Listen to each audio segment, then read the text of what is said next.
The chairman now recognizes the vice chairman of the Monetary Policy and Trade Subcommittee, Mr. Huizenga of Michigan, for 3 minutes.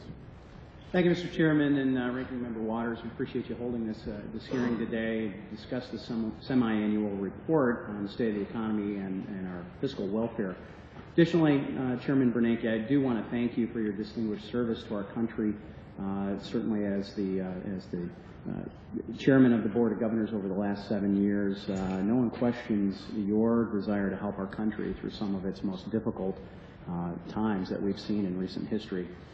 Today, I'm particularly eager to hear your insights on monetary policy and the state of the economy, as I hear from small business owners across Michigan, and frankly, being a small business owner myself in the construction and real estate fields, it's abundantly clear that small businesses are still feeling the negative impacts of the 2008 financial crisis.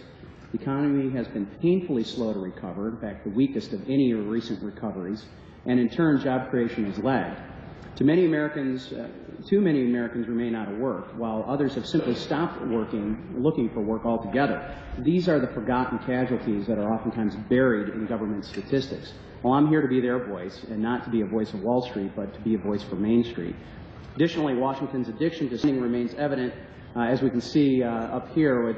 We're exceeding $17 trillion in debt, and our chances for recovery, as well as the outlook for our children's prosperity, dims. For too long, government has, in many forms, looked upon itself to solve the social and economic ills of our country faces. The Federal Reserve hasn't been any different, and some would argue that maybe because of the dual mandate and other things.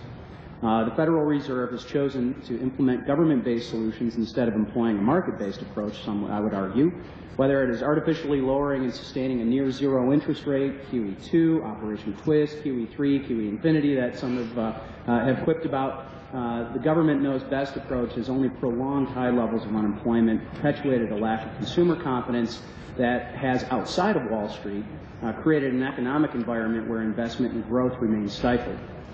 With our GDP stagnating and unemployment remaining at 7.5% or more since President Obama has taken office in 2009, you don't see very many economists predicting the economy to take off in the near future. The policies implemented and prolonged by the Federal Reserve, I believe, have worked hand in glove with that and have failed. So when these failed policies are going to come to an end, we know we've had lots of indications. I've already gotten the update from Wall Street Journal and a number of others who are looking at your comments. But the FOMC says they're planning on keeping the near-zero rate at least until sometime in 2015, with a target of 6.5% unemployment rate. Questions that I think a lot of us have are at what cost, and if not at what cost, at what benefit. There's many that look at this analysis and have determined that you're tilting to a, quote, dovish monetary easing policy away from where we have been going. As a proponent of the free market and reducing the size of government, let me point out that just one of the many problems with the administration's policies. And Mr. Chairman, I thank you and appreciate again your service and look forward to this today. Thank you.